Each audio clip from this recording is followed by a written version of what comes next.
All right. I guess it is 3:02. That is barely enough time to let people get in, but we'll go ahead and get started and respect your time today. Thank you, everybody, for joining us for this webinar from Food Rescue Hero, the ebb and flow of volunteer interest. Karen, do you want to move us ahead?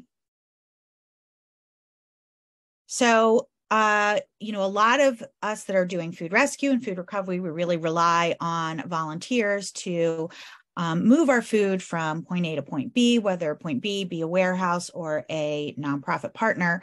Volunteers are really critical to our operations. And so getting volunteers to participate is core to our ability to succeed. And of course, there's a number of factors that go into having a successful volunteer program. Obviously, marketing and recruitment, you got to get them in the door and get them interested before they're going to do anything. So that's step one. Having good engagement strategies to keep your volunteers interested and participating as they sign up and start to work with you. But there's also other fluctuating factors that can impact volunteers that don't have anything to do with how well you're doing your recruiting or your volunteer management. And those can be things that fluctuate, like time of day. I don't know about you guys, but if we ever try to get anybody to do a rescue in Pittsburgh at 3:00 on a Friday, we're not going to get too many takers. Not a lot of people want to fight that Friday afternoon rush hour traffic. Traffic in difficult areas of your city or your community can impact it. And then seasonality can also be a factor. Summer break, really weirdly, can go both ways. In some places, summer break means you have a lot of new volunteers. In other places, it means people take off for their vacation homes or they leave the city for cooler climates. Back to school, winter weather, or things that can be really specific to your area and your program can really impact how volunteers are participating with you at any given time during the year. So what we want to talk today about is really anticipating those factors and then planning for them and understanding, using your data to understand, number one, when things are changing that you hadn't anticipated and that you can then respond to and fix, or when you can anticipate a change is going to happen because you're looking at your data from year to year and you can kind of predict that there's going to be some ebb and flow of your volunteer interest. So I'd like to welcome today our partner in Cincinnati from Last Mile Food Rescue, Aaron Moore. Aaron is their dispatcher and also drives for them. And he also has been really very proactive at making sure that their volunteers are engaged and active, and has been a real leader in our network in volunteer management. So we're really excited to have him here today to talk a little bit about how they manage in Cincinnati to account for those volunteer fluctuations. Thanks for joining us, Aaron. Yeah, thanks so much for having me. Really excited to talk to you all today. The Food Rescue Hero Network, as well as other partners on board, so really appreciate the opportunity to just kind of dive in and talk about what we do specifically at Last Mile and how potentially that can be adapted to your organizations. So what we do at Last Mile, what we start is our big organization goals. So at Last Mile specifically, we are a food rescue organization. We use the Food Rescue Hero app. So some of our larger organization goals are going to be surrounding number of rescues and pounds. So we take those those goals, and we try to figure out how many volunteers do we need to meet those goals. So for example, this year, we're hoping to recover about 3.5 million pounds. So we want to know how many volunteers it's going to take us to recover 3.5 million pounds and what exactly those volunteers look like. So the way we do this is we start with what we consider good months. So these are going to be months where we feel our volunteers are really meeting our needs. They're taking lots of rescues. We're not having to scramble to try to find replacements or sending, other drivers out to pick up rescues. We really feel that they're meeting our needs. And then we kind of extrapolate the data from these good months. And we say, okay, for example, if in August we rescued about 220,000 pounds of food and we had about 293 volunteers, we thought that was a really good month. How many volunteers are we going to need to get to 3.5 million pounds, and what do those volunteers look like? I'll talk a little bit later in the presentation, specifically, the categories that we kind of look at, but that's kind of where we start as our baseline, is we look at some good months and we say, okay, these are what our volunteers look like, and we try to extrapolate that to get to our bigger organizational goals. Now the nuance a little bit, can you go back? Yeah, sorry. The nuance, or a little bit of a caveat to that, is that geography, as Jen started to mention, plays a huge role in this. So specifically for Cincinnati, we have 2 areas that are a little bit more higher touch in terms of volunteer needs. And that can be because they're a little bit farther out from the central area, or where a lot of our volunteers are. It can also be because there's just a couple areas in Cincinnati that are concentrated with a much higher need. We have a lot more of our nonprofit agency partners in those areas. So there's just a lot more rescues. So trying to figure out, how do we target areas that are either a little bit more of a difficult rescue, or there's just a lot more rescues in that area, and making sure we're recruiting volunteers in those areas. If you can go ahead and go to the next slide, Karen.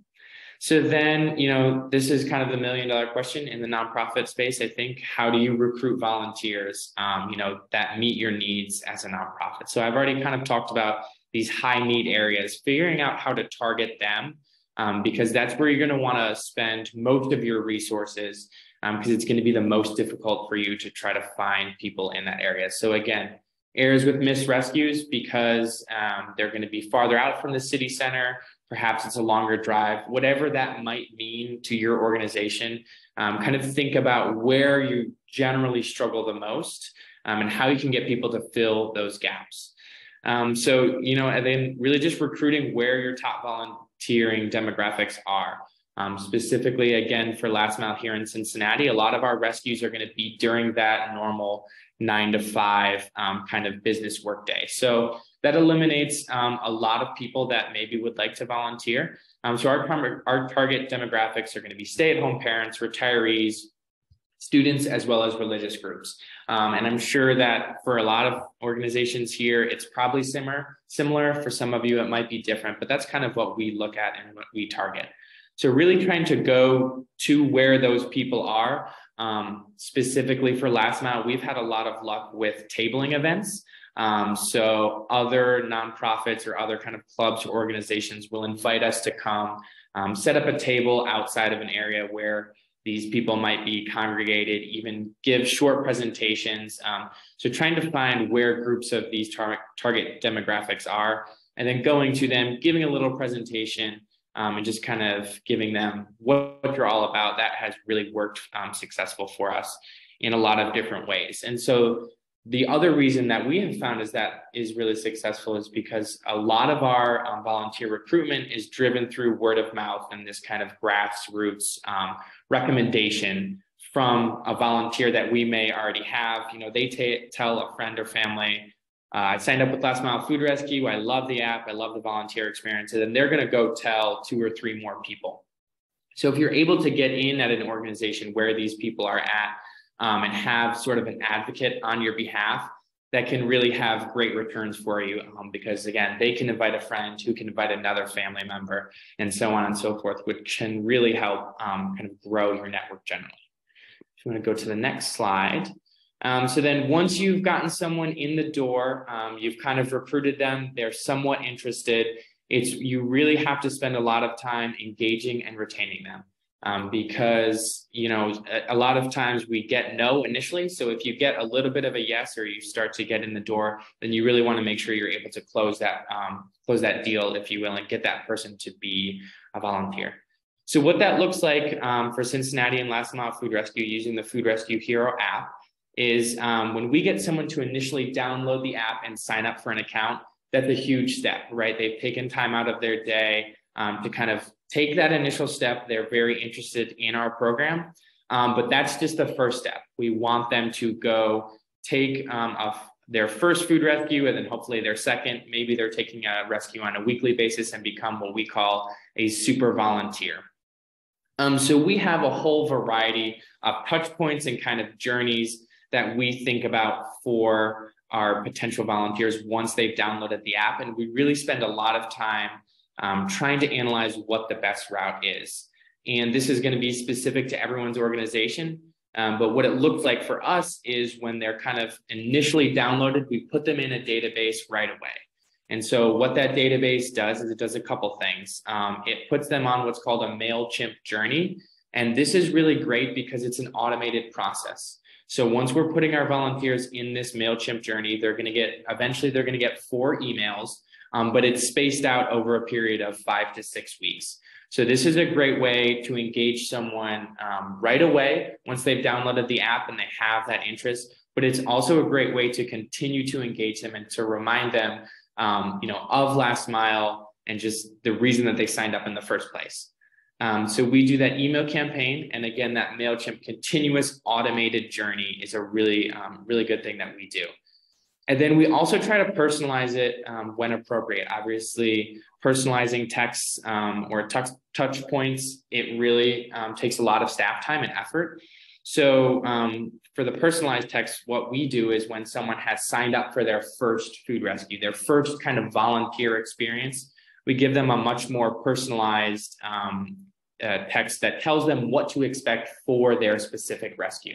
So again, this is someone who has downloaded the app, they've signed up for a rescue, and then they've gone on to actually claim a rescue. So they're committing to volunteering for our organization. And we want them to make them feel really comfortable about what they're going to do. We want to make sure they know what to expect when they get there. They know who they can call if they're having any issues. So this is where we feel at Last Mile that personalized touch really comes into play when someone has, raised their hand and said, okay, yes, I'm going to volunteer with you. We want to make sure they have the best possible experience because we want them to keep coming back on a consistent basis and become a super volunteer for them. So then really trying to figure out, retention, who is our core group of volunteers?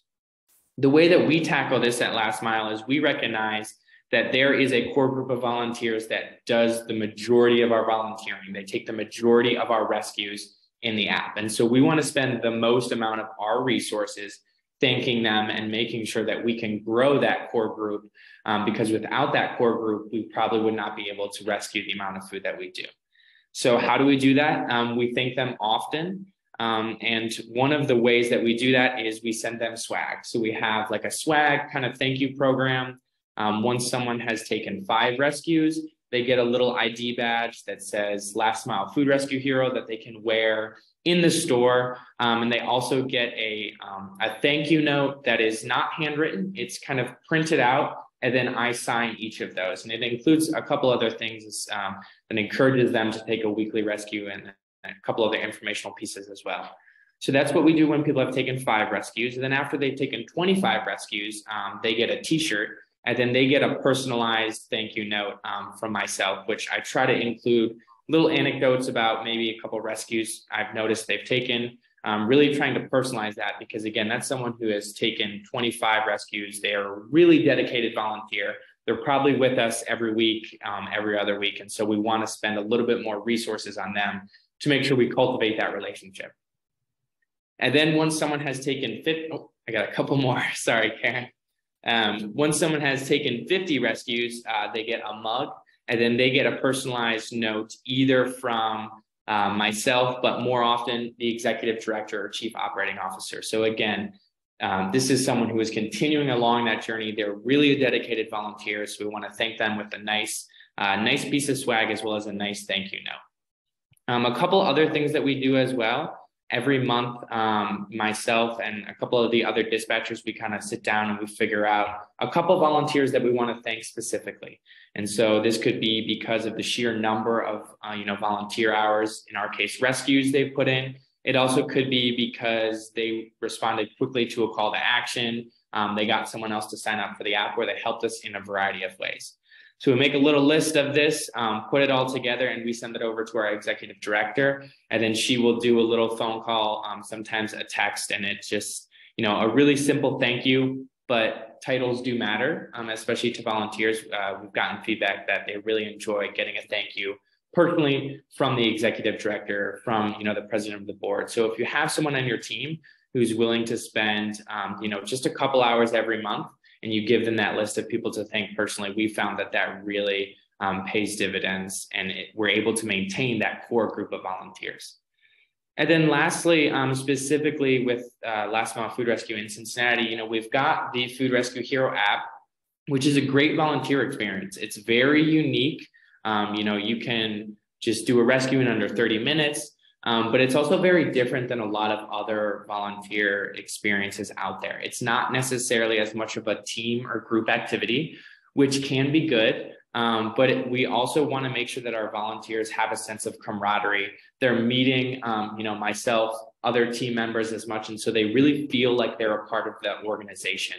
And that's a really great way to kind of retain your volunteers.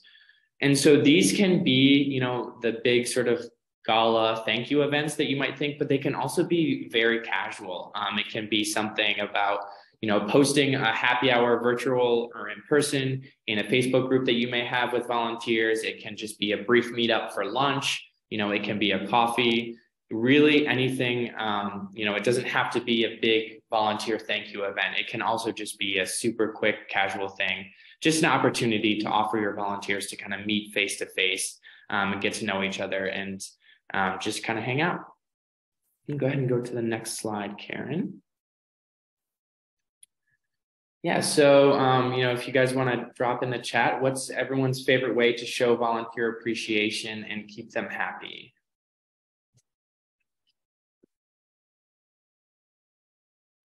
All right, so we've talked a little bit about how to recruit and retain our volunteers, some of the specific strategies that we do at Last Mile Food Rescue. But what we haven't talked about so far is really the data focus of it.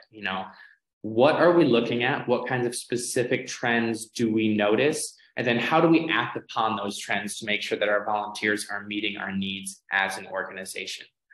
So a couple things, again, this is very specific to our organization and our organization's needs, is we focus on new downloads. So these are people who have downloaded the app and then gone up on to sign up for an account. And then we compare it to first-time volunteers. And so what we're really trying to look at is, it's a big step, we recognize, for people to download an app and sign up sign up for an account. It's an even bigger step for someone to go on and take their first time food rescue. So what we look at for this is what we call the idea of a conversion rate. And you can see kind of in the middle of your screen here, this was from our end of year staff meeting, our conversion rate for the entire year of 2022. We finished the year around 41%. Now, a couple of things specifically on this idea of a conversion rate. We feel it's a really good and healthy metric to look at for a long period of time, but it can really be kind of moved around by outliers. So you can see in March and June specifically, that conversion rate really dipped, which seems like it's a bad thing, but it's actually because we had a couple news stories out there where we had a lot of downloads, but we recognize it takes a little bit of time for those downloads to go on and take their first time rescue, right? So we see in March specifically, huge dip because we got a lot more downloads, and then over time, we're able to convert those into first time food rescue. So again, this conversion rate, we feel it's a really good metric to look at. Big picture, but if you're looking at it just on a monthly or even a weekly basis, it can kind of set off alarms that aren't necessarily there. A couple other things that we look at, if you look at the right side of your screen, the pie graph, this is what we look at for monthly participation. So what we're looking at here for our volunteers is how many rescues are they taking every month. So you can see about 25% of our volunteers are taking one rescue. And then that core group of volunteers, this is what I was talking about earlier, the people who take the overwhelming majority of our rescues in general are going to be those people who are taking 2 to 3 rescues. And then we have our people who are really dedicated, who are taking 6 to 9 rescues and 10 plus. The reason that we specifically use these numbers is, obviously one rescue is kind of going to always be an outlier. And then the 2 to 5, those are people who are taking, a rescue twice a month, or maybe they're taking a rescue on a weekly basis, but they're not necessarily taking 2 rescues every week, which is where you get into the next category of someone who might be taking 2 rescues every week. And then the 10 plus category, those are the people who are going above and beyond and taking lots of rescues. So this allows us to see, what kind of participation that our volunteers have. And again, this is one of those tools that we use when we look at, okay, August was a really good month. Our volunteers really met our need. How did the breakdown in this category look like? So we want to try to maintain these categories as much as possible so that we can grow in a way that isn't too much of a burden on the rest of our operation. We love having first-time food rescue heroes and people who are just taking one rescue, but they can be a little bit more high touch to our dispatchers. They can be sometimes more, they can be calling your dispatchers, asking questions, which is why the dispatchers are there. But we don't want all of our rescues to be taken by new volunteers. We want some experienced volunteers in there. And again, maintaining that core group of volunteers who are going to be consistently providing volunteer hours for your organization. And then a couple other things that we track specifically here at Last Mile is weekly volunteers. So the Food Rescue Hero app is great in that it offers you the ability to take a rescue on a one-time or a weekly basis. So we look at how many weekly volunteers can we get. If we've got, we want to have about 95% of our weekly rescues claimed so that our dispatch team feels very comfortable. We know things are kind of handled. We don't have to be scrambling every day to try to find volunteers. And then the last thing is comments and ratings. So again, Food Rescue Hero app is great. It provides us lots of feedback from our volunteers. The comments, we specifically kind of break them down into positive, negative, and neutral. And then for those positive and negative comments, we can identify them as this is a donor issue, or this is some really great feedback about our dispatch team or a recipient. And so those are going to be obviously a little bit subjective ratings, but it allows us to kind of zero in on the ratings themselves, which are a much more objective measure. And so we can say, okay, our ratings dipped in the last month. What kinds of things are we noticing? Are all of our ratings tied to a specific store? And if they're tied to a specific store, do we have any comments that really tell us what's going on at the store? So then we as a team can hopefully address that issue and make sure our volunteers are having as good of an experience as possible. So we've got all of this data, and then it's kind of, the $1 million question is, well, what exactly do you do with it? So if you want to go to the last slide here, Karen. So, we've talked about some of the trends that we noticed, as well as acting upon those trends. So what we've noticed is a couple of things. And again, this is going to be specific for us because we've looked at our volunteers, the way they participate, how they participate, and even when we lose volunteers occasionally. So how can we prepare specifically for Last Mile? We're here in Cincinnati, Ohio. It gets pretty cold. Even a couple of days ago, it was 30 degrees here, and it is mid-March. So we've got lots of snowbirds. Specifically, if you're thinking of what our target demographics are, those are going to be our retirees. We have a lot of people who are going to leave us for kind of the winter months. And then similarly, school. So here, again, for our organization, we see January, February, and March as really kind of our slow months. So when we're able to recognize that our slow months are going to be coming, what we do is we kind of have tools ready that we have found in the past are really successful to recruiting new volunteers, or even trying to find some volunteers who maybe spent some time volunteering with us some time ago, but are no longer with us. So a couple of the tools that work really well for us at Last Mile, the best tool that we found is if we can get in the news. Again, you think back to those target demographics, retirees and stay-at-home parents. Our over-the-air television seems to capture them really well. So obviously this isn't something, you can always control 100%, but what we really try to do is, focus on press releases and try to get in the news during those slow seasons to hopefully have us a little bit of an uptick in interest to try to combat, those snowbirds and people going to school. The other thing that we tend to rely on a little bit more in the winter months, which is our slow season, is organizations that we know have required volunteer hours or even encouraged volunteer hours. So these can be schools, these can be social clubs and organizations. They could be churches as well. Really cool thing we have specifically here in Cincinnati is another nonprofit called concerted.org, and volunteers can actually sign up and get concert tickets for doing volunteer hours.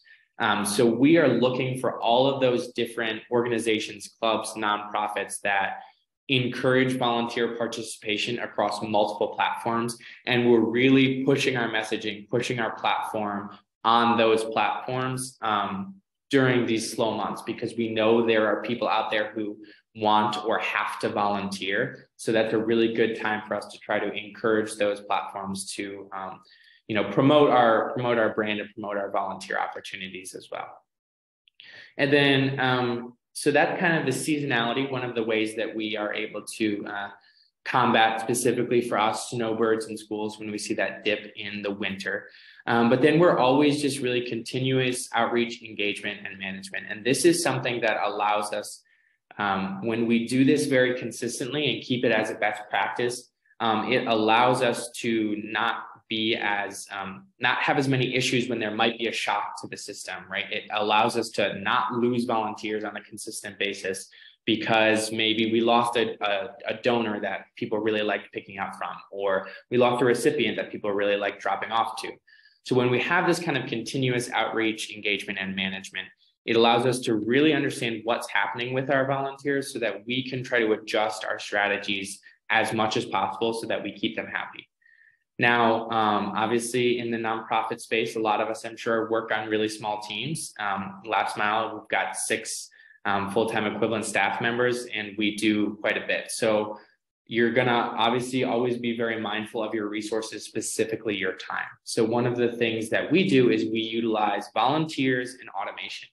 So I've talked about some of the swag programs and the mailings that we send out. We actually have a lot of volunteers who do the legwork on that. So, we have lots of people who reach out to us and say, I'm really interested in what you guys do, but I'm not sure I want to be taking food rescues. So lean into that and be creative with what kinds of things your volunteers will help you with. We've got an annual thank you event that's coming up, and we've got a volunteer who is essentially managing the planning around that. So it's really interesting to see the different ways that volunteers are willing to help your organization. And then automation is a really big one. I've talked about the MailChimp journeys, specifically with the Food Rescue Hero app. They've got an invite the friend feature. So really leaning into automation and technology because it can save you so much time. And that is extremely valuable when you're on a small team, especially. And then lastly, just partnering with other nonprofits. So I talked about the organization here in Cincinnati that gives you concert tickets for volunteering. There's other organizations out there like churches and social clubs that are really interested in volunteering.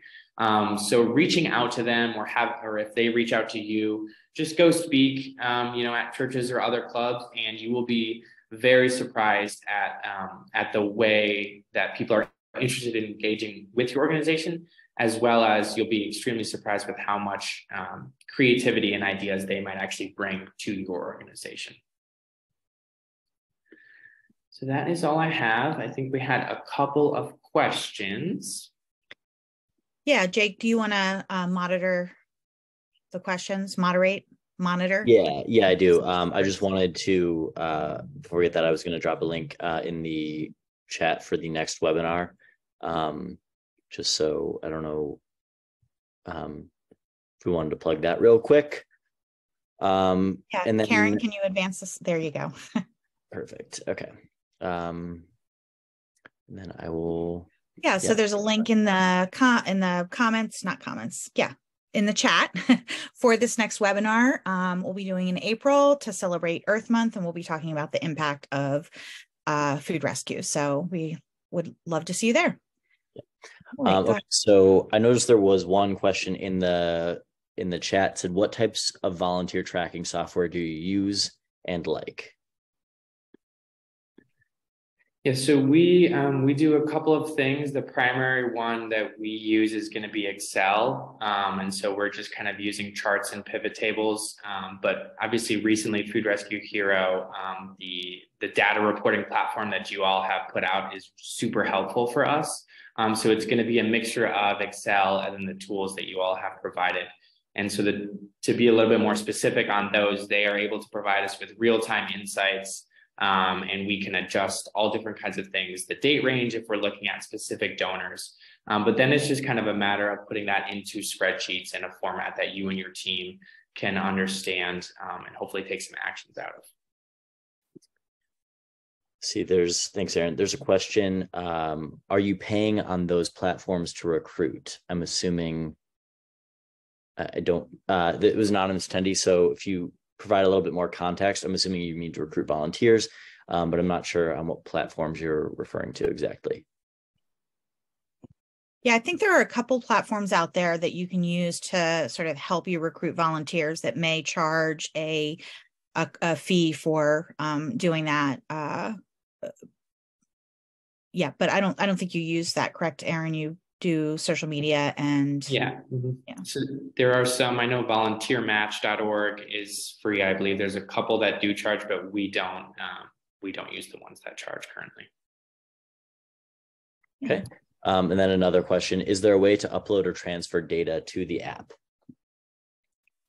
Yeah, so for partners who license the app, we can usually do a one-time upload for them if they've got previous data, previous volunteers, and so on that they want to get in there. Some of them, if they don't have a whole lot of data, will do hand entry, but yeah, we can do an upload. Tony Risitano, I hope I pronounced that correctly, asked, do you track your volunteer data year over year? If so, what are you looking for in this type of analysis? Attrition rates, other trends, things like that. Yeah, so we do track year over year. We only started in 2020. So, last year was really one of our first full years of being in operation. But we're looking at kind of exactly that, attrition and retention rates. Some of the terminology that we use is what we think of as the life cycle of a volunteer. So, how long does it take them to get their first rescue? How many people are we losing a year later who have only taken one rescue? How many people are we losing, 6 months or a year later who have actually gone and taken 5 or more rescues? And so some of the general trends that we've kind of found is that once we get someone to take 10 plus rescues generally, they will, for the most part, stick with us for a year or more. So again, it's a matter of moving people kind of down that pipeline, because once we get them to take a lot of rescues, they're likely to stick with us. Yeah, and I can say, so 412 Food Rescue, our flagship organization, has been around for 8 years. Yesterday was our anniversary.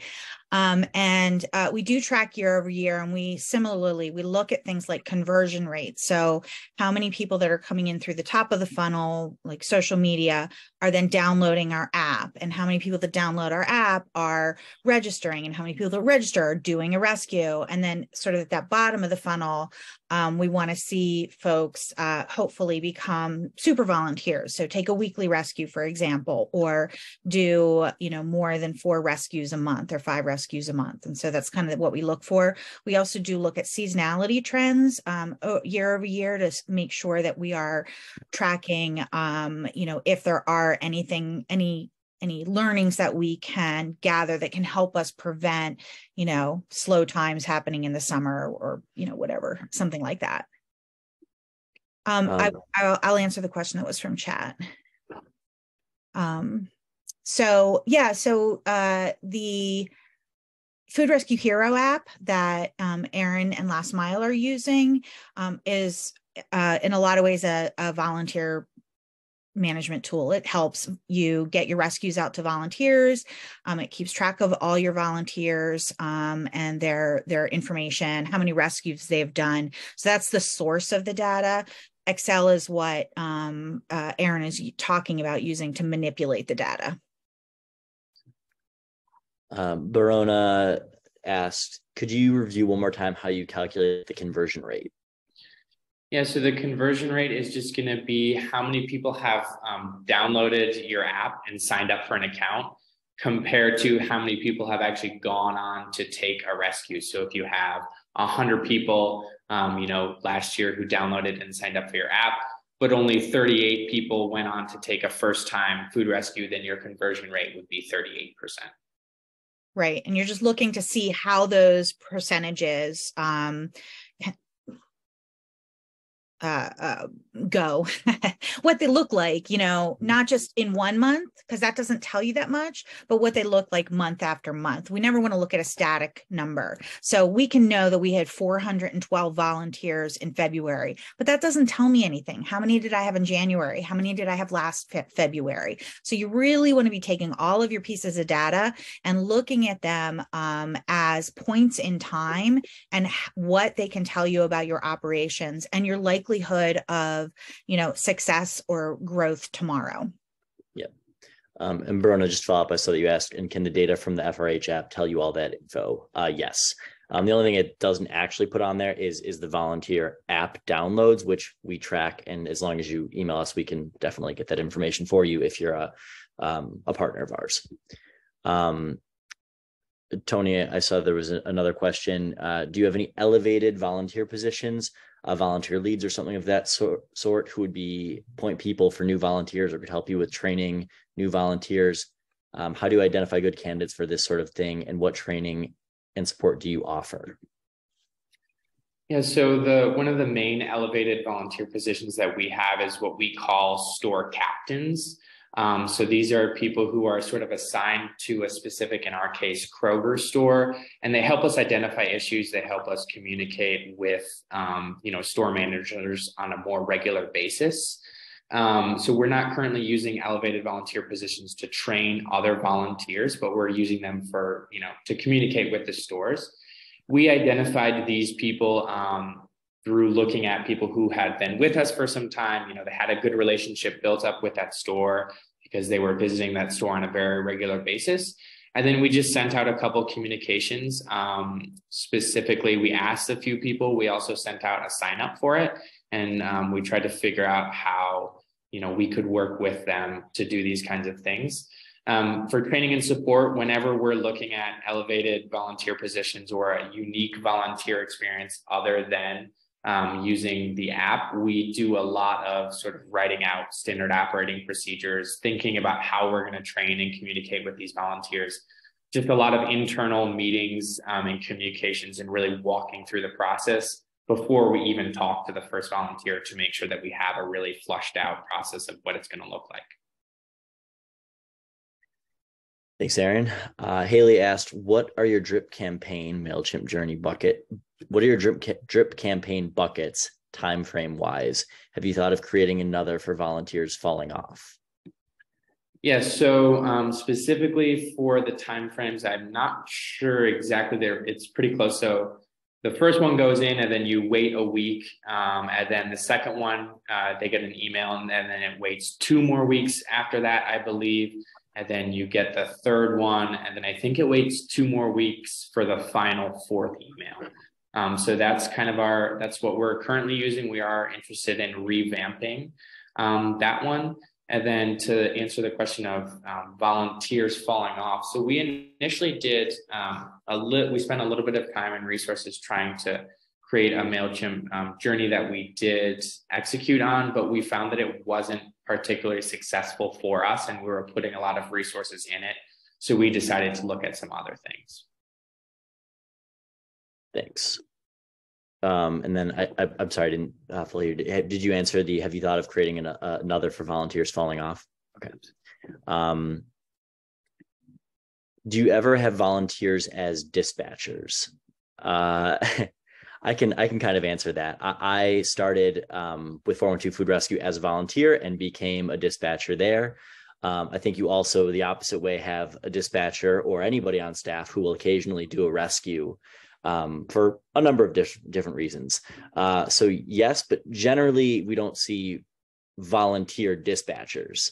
There's been 1 or 2 cases. Yeah. But it's a highly skilled position. Yep. That's exactly what I was going to say.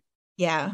It's very detail oriented. It's I think Aaron can speak to this, requires a lot of organizational knowledge that you build up over time. So I don't think it would be a great volunteer position. There's a lot of training that would go into it that just frankly would be difficult to achieve for a volunteer. I see there's a question. What is Last Mile's annual budget? I don't know if that's an appropriate question or if you need to answer that, Aaron, but it is a question in the chat.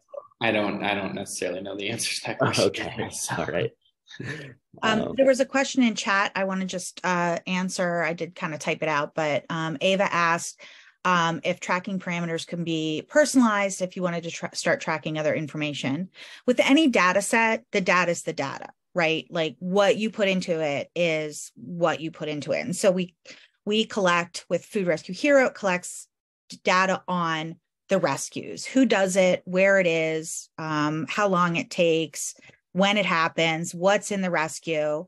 But you can do a lot with that data. There's so much that you can do when you start kind of digging around and manipulating and looking at the data different ways. So if you wanted to find out, how long the average rescue was, you could find that out. If you wanted to compare that to volunteer participation or how long it takes to claim a rescue, you could do that. And we've done things like that. And so that's what's really exciting about having really good data that has all that information about your rescues in it, is that you can start kind of picking it apart and analyzing it and looking at it from all sorts of different directions and learning all these really cool things that can then help you do what you do better or do more of what you do or fix problems. And it's just really, I just got super geeky there. I love data.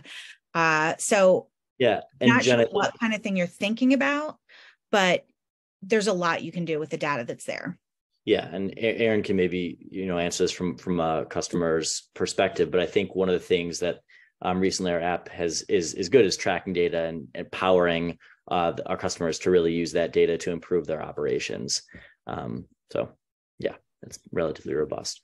Yeah, and I'm just speaking for a couple members on the team as well who maybe weren't as data savvy. The data dashboards that are provided by Food Rescue Hero are a really great sort of entry point, and they track a couple of key metrics that I think are a really great diving off point for someone who might not necessarily know where to start. So you can kind of see the things that Food Rescue Hero is outlining for you, and that allows you to dig into some kind of things and figure out what questions you might need to ask your organization. Yeah, and this is true really however you capture your data. Whether you're writing it down in a spreadsheet or using another tool or using Food Rescue Hero, once you have that data, you have what you need to be able to do the things that Aaron's talking about, right? Because it's got all the information in it that you need to answer the questions, to spot the trends, and to be able to anticipate issues before they happen. And so really, regardless of what system you use, kind of digging into your data and learning how you can look at it to get ahead of issues is the key here. Yeah, and I see your comment. We have volunteers that are not familiar with Excel, looking for helpful platforms for volunteers that still continue our data level of capture. Yeah, for Food Rescue, volunteers do not need to be familiar with Excel.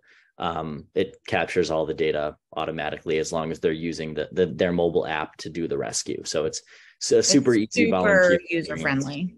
Yeah, it was designed with our senior volunteers in mind. It was designed to be user friendly because that's the issue, is if your volunteers aren't actually giving you the data or aren't, using the tools that you want them to use, you're not going to get the data you need, right? That's really key, is having something that your volunteers are comfortable using. I see there aren't any questions left in the Q&A section. I'm going to drop a link for our Food Rescue Hero conference, which is in October. Jen, do you want to talk about that very briefly? Yeah. So hopefully I'll see some of you at ReFed. I will be at ReFed. That's just such a great opportunity to get together and to see what's going on in the global world of food waste and reducing food waste. But the Food Rescue Hero Conference is really focused on issues related to food recovery, like the on the ground issues that, we don't get to talk about every day. The magic of starting to be able to have conversations with people that were doing food rescue.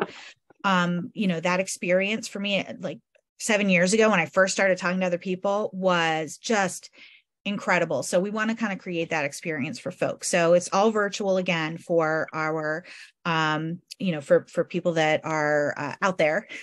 But we hope to have a lot of interactive elements this year, and for you to be able to ask questions and connect with other attendees. So we're looking forward to a really exciting conference in October, and we'd love to see you there. And lastly, I'm just going to drop a link if something in this webinar piqued your interest, but you want to learn more or have questions, or just want to learn about Food Rescue Hero, the technology, on a one-on-one basis. I dropped a link to my Calendly, schedule a time for a meeting in the next couple of weeks, and I'd love to hear from you and answer your questions individually. Yeah. All right. Well, thank you, everybody. We'll give you a minute to grab the links before we end it here. Thank you so much, Aaron, for your participation. It was really helpful, really well laid out. Always appreciate your perspective. I hope that everyone was able to get some value from that. I know I certainly did. We appreciate you all. All right. Thanks, everybody. Thanks, everyone. Oh, wait, hold on. Beverly Wilson doesn't see the links. Okay. Beverly will get them to you. All to you right now individually, Beverly. Hang on one moment. Don't end the webinar, Jen.